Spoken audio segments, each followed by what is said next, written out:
Are you a roofing company thinking about adding solar to your business? Maybe you've seen some solar installations going up around town and you're asking yourself, is solar even right for my market? Does it even make sense here? My name is Kody Landals and I help roofing companies seamlessly add solar to their business, increasing profitability while giving homeowners a 5-star experience. And what I'm going to go over in this video is the 5 factors that determine if solar even makes sense in your market. All right, let's get into it. So first and foremost, the most important aspect that's going to determine if solar is right in your market is the current cost of electricity. In a follow-on video, we'll go over how to actually determine that for your market. National average right now is 17 cents per kilowatt hour.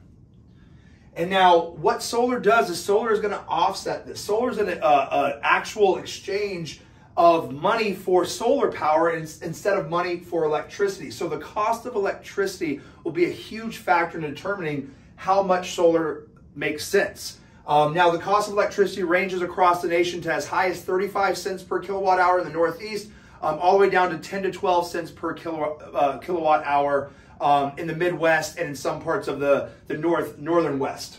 All right, the second thing that's going to come in to play is the utility policy post-solar.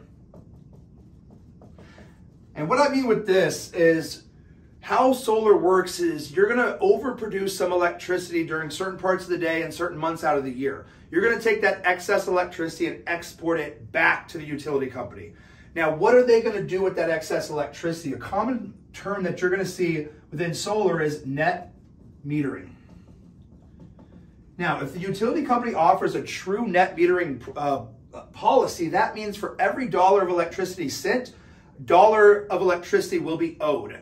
What is going on now is most utility companies are doing a percentage of net metering. So maybe 80%, maybe 90%, or in some cases, 0. And what that means is if you send out $1 worth of electricity, you're only going to get an 80 cents credit. So it's very important that you understand the utility policy. And again, we'll have another video that really breaks down how to determine this and how to educate homeowners on that.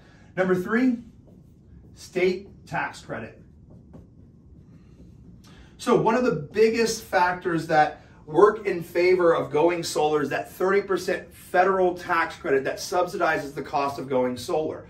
Many states have also put in place their own state tax credit, and those range all the way from $0 up to the best in the nation right now is in New Mexico, where they offer a 10% state tax credit, and that's on top of the 30%. So that means homeowners would be getting 40% of their projects subsidized from the state and federal government. So very important that you understand your local state tax credits, because that can have a big effect on just how good of a deal solar is. Other big thing here is also local utility incentives. So, and also slash city. So there also is some cities and some local municipalities who will also have some type of credit, some type of tax incentives that will benefit you or your homeowners when they go solar in your area. All right, number 4, number of days of sun. All right, so we're talking about solar here, right? So one solar panel that is in Arizona is going to produce more electricity out of the year than a solar panel that's the same solar panel that's in Wisconsin, because Arizona gets more days of sun than Wisconsin. And so this is a big factor that goes hand in hand also with the cost of electricity, because depending on how many days of sun your market's going to get, it will determine how efficient those solar panels are and how much electricity each kilowatt of solar will produce. So these go hand in hand to determine how much that homeowner is actually going to save based on what they're paying right now. Number 5, consumer sentiment. And what I mean by this is if you take a market like Texas right now, where in 2021 they had that big freeze, and so many homeowners were terrified that potentially the grid was going to fail or they weren't going to be able to power their homes. Or you take a market like Florida, which just had Hurricane Ian, and there was a lot of reports that talked about local communities that had solar and how the solar wasn't damaged by the hurricane and they were still producing electricity even when everywhere else was without electricity. So the electricity security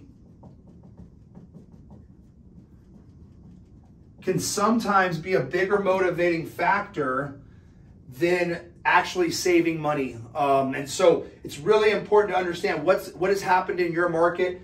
Consumer sentiment will drive the desire for solar, and it's not just about the economics. But on the same token here, the other side of this consumer sentiment is the feeling towards the local utility company.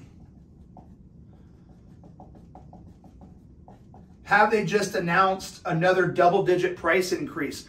There's been multiple companies across, large ones like Duke Energy on the East Coast. The whole state of Arizona is going to be seeing a double-digit price increase. Dallas and Texas as a whole is seeing double-digit price increases where the utility companies have came out and said that, hey, we're going to go up 13% by the end of the year or 17% by the end of the year. So is your consumer base aware of this? And how do they currently feel towards that utility company? If they have anger, if they're upset, if they know that this price increase is coming, that gives another reason for them to protect themselves by going solar. So these are the 5 factors that determine solar in your market. What is really important to understand about this is solar is an offset against the cost of electricity. You're exchanging a bill. You're not creating a new bill. If the homeowner is currently paying 17 cents a kilowatt hour and your new solar system is going to come in at 12 cents a kilowatt hour, that's essentially what we are doing by going solar. And so that's why these 5 factors really help determine if solar is right in your market. If you use this video to determine that solar is right for your market and to add to your company, and you're looking for the way to do it as seamlessly and efficient as possible, well, I have a solution for you. Adam Binsman, the Roof Strategist, and I partnered to create the Roof with Solar Success Formula. This is over 10 hours of training that go line by line and show you exactly how you as a roofing company can add solar to your business seamlessly without any additional overhead cost. And if you'd like a free demo of that, just text the word demo to 303-222-7133. Again, that's demo to the number in the description.